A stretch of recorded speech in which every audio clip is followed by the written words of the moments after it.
কাশিদাসী মহাভারত আদি পর্ব 128। নারদকে শ্রীকৃষ্ণ পরিমাণে ধন দান। গোবিন্দেরে লইয়া নারদ মুনি যান, বিষণ্ণ বদন হইয়া সত্যভামা চান। ঘনপরি উঠি ধায় বাতুল সমান, দুই হাতে আগুলিয়া মুনিরে রহান। বুঝিনু নারদ মুনি চতুরালি তোর, ভাড়াইয়া লিয়া যাও প্রাণপতি মোর। বালকে ভাড়ায় যেন হাতে দিয়া কলা, কাজ দিয়া লইয়া যাও কাঞ্চনের মালা। শিলা দিয়া লইয়া যাও পরশ রতন, শুধু কায়ে দিয়া যাও লইয়া জীবন। না চাহি যে ব্রত, না চাহি যে ফল তার, বাহুরিয়া প্রাণনাথে দেহ তো আমার। মুনি বলে, সত্যভামা সত্যভ্রষ্টা হইলা, সবাকার সাক্ষাতে গোবিন্দে দান দিলা। এক্ষণে কহিস ব্রতে নাহি প্রয়োজন, দান লইয়াছি আমি, দিব কি কারণ।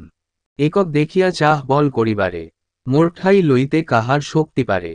এত বলি নারদ ঘুরান দুই আখি, শরীর কম্পিত দেবী মুনি মুখ দেখি। সত্যভামা বলে, তব ক্রোধ নাহি ডরি, বড় ক্রোধ হইলে ফেলাবে ভস্ম করি। গোবিন্দ বিচ্ছেদে মরি, সেই মোর শোক, না দেখি কৃষ্ণে আর এই বড় দুঃখ। এক কথা কহি, অবধান কর মুনি, পূর্বের যে বলিলা ব্রত করিল ইন্দ্রাণী। পার্বতী করিল আর সাহা অগ্নিপ্রিয়া, তারা পুনঃ স্বামী পেলে কেমন করিয়া। নারদ বলেন, সর্বভক্ষ হুতাসন, চারি মুখে ধরে তার প্রচণ্ড কিরণ। তাহারে লইয়া সতী কি করিব আমি, সে কারণে সাহারে ফিরায় দিনু স্বামী। পার্বতীর পতি রুদ্র বলদ বাহন, হারমালা ভস্ম মাখে অঙ্গে ফণিগণ। নিরন্তর ভূতপ্রেত লইয়া তার মেলা, না নিলাম তাহারে করিয়া অবহেলা। শচীপতি পুরন্দর সহস্রলোচন, ত্রৈলোক্য পালিতে ধাতা কইল নিয়োজন। কভু ঐরাব্দে, কভু উচ্চ ইশ্রবা রথে, বিনা বাহনেতে ইন্দ্র না পারে চলিতে। তারে না নিলাম আমি ইহার লাগিয়া, তথাপি স্বর্গে আছে আমার হইয়া। তোমার এ স্বামী কৃষ্ণ রূপে নাহি সীমা, তিনলোক মধ্যে দিব কাহাতে উপমা। যথায় যাইব, তথা সঙ্গে করিল, অনুক্ষণ দিবানিশি নয়নে দেখি। জন্মে জন্মে মোর এই বাঞ্ছা ছিল, অনেক তপের ফলে বিধ মিলাইল। নয়ন মুদিয়া মুনি ধ্যান করে যাকে, তাহাকে পাইয়া হাতে দিব কি তোমাকে। আসিতেছি যার চিন্তা করি নিরবধি, দরিদ্র কি ছেড়ে দেয় পেলে সেই নিধি। ব্রতের কারণ ছেড়ে দিলে কৃষ্ণধন, ব্রতফল কিন্তু তাহা নাহি পারে। এ কথা শুনিয়া সতী হলেন মূর্ছিতা, নাহি জ্ঞান, সত্যভামা মৃতা কি জীবিতা। দেখিয়া সতীর কষ্ট কৃষ্ণে হইল দয়া, নারদেরে বলেন, ছাড়হ মুনি মায়া। নারদ বলেন, কর্ম ভুঞ্জু কাপন, তোমারে তত্ত্বজিয়া দিল ব্রত ফলে মন। শ্রীকৃষ্ণ বলেন, অজ্ঞ সহজে স্ত্রীজাতি, কথা পাইবে জ্ঞান তোমার যেমতি। শরীরে নাহিক প্রাণ, হেন লয় মনে, যোগবলে আত্মা মুনি দেহ এইক্ষণে। দেখিয়া সতীর কষ্ট মুনি চমৎকার, উঠো বলিয়া ডাকিলেন বারেবার। মুনির আশ্বাসে দেবী পাইয়া চেতন, উঠিয়া ধরেন পুনঃ মুনির চরণ। নারদ বলেন, দেবী এক কর্মকর, দান দিয়া লইতে চাহ অধর্ম দুস্তর। গোবিন্দে তৌলিয়া দেহ আমারে রতন, পাইবা ব্রতের ফল শাস্ত্রেতে যেমন। শুনি সত্যভামা মনে হইয়া উল্লাস, পুত্রগণে ডাকিয়া কহেন মৃদুভাস।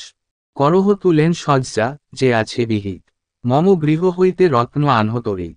আজ্ঞা পেয়ে কামাদি যতেক পুত্রগণ, কনকে নির্মাণ তুল কইল ততক্ষণ। এক ভিতে বসাইল দৈবকী নন্দনে, আর ভিতে বসাইল যত রত্নগণে। সত্যভামা গৃহে রত্ন যতেক আছিল, তুলে চড়াইল তবু সমান নহিল।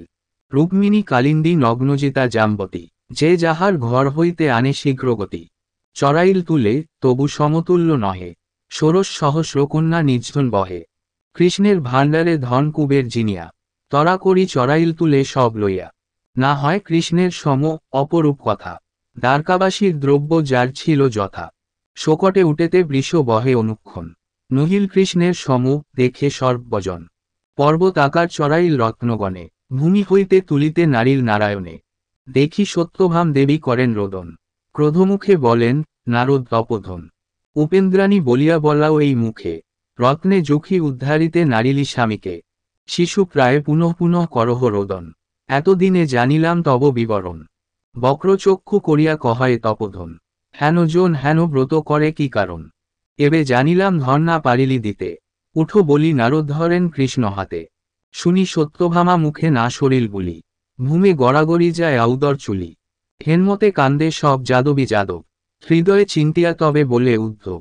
আপন শ্রীমুখে কহিয়াছেন বারবার, আমা হইতে নামবি না বড় নাহি আর। চিন্তিয়া বলিয়া সবে মোর বোল ধর, যত রত্ন আছে তুলে ফেলা সত্তর। একই ব্রহ্মাণ্ড যার এক লোমকূপে, কোন দ্রব্য সম করি তলিবা তাহাকে। এত বলি আনি এক তুলসীর দাম, তাহে 2 অক্ষর লিখিল কৃষ্ণ নাম। তুলের উপরে দিল তুলসীর পাত, নিচে হইল তুলসী ঊর্ধ্বেতে জগন্নাথ। দেখি উল্লাসিতা হইলা সকল রমণী, সাধু সাধু বলিয়া হইল মহাধ্বনি। কৃষ্ণ নাম গুণের নাহিক বেদে সীমা, বৈষ্ণবে সে জানে কৃষ্ণ নামের মহিমা। শ্রীকৃষ্ণ হইতে কৃষ্ণ নাম ধন বড়, জপহ কৃষ্ণের নাম চিত্তে করি দৃঢ়। কৃষ্ণ কৃষ্ণ বলিয়া পাইবা কৃষ্ণ দেহ, কৃষ্ণের মুখের বাক্য নাহিক সন্দেহ। নামপত্র লইয়া মুনি তুষ্ট হইয়া যান, সত্যভামা রত্ন ধন ব্রাহ্মণে বিলান।